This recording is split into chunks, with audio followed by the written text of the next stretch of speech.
মালদায় তৃণমূল শূন্য পাবে, এটুকু আমি বলতে পারি। বিজেপি 6 থেকে শুরু করবে, 8ও হতে পারে, 9 হতে পারে।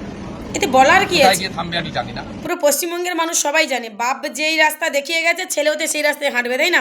বাপও তো বলে গেছে পশ্চিমবঙ্গের মানুষকে নাকি মালদার আম খাওয়াবে, তাই না?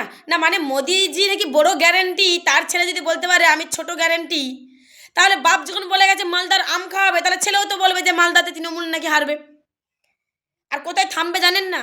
যেখানে নন্দীগ্রামের গত 15 বছরের উন্নয়নের জন্য যা যা এসেছিল সম্পদগুলো সব শান্তিকুঞ্জের বাড়িতে যেখানে থেমেছে, ওখানেই থামবে।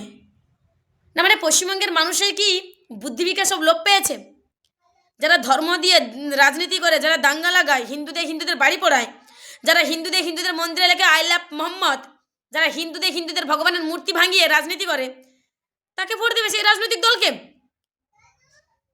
মানে তারা কি আদৌ নেতাজির আদর্শে তৈরি? নেতাজির আদর্শে বড় হয়েছে? তারা কি আদৌ স্বামী বিবেকানন্দের বাণী পড়েছে যে আপনাদেরকে ভোট দেবে? পশ্চিমবঙ্গের মানুষ উন্নয়নের পক্ষে ছিল, আছে, থাকবে। আর কটা সিট পাবে না পাবে সেটা তো গণনার দিন বোঝা যাবে।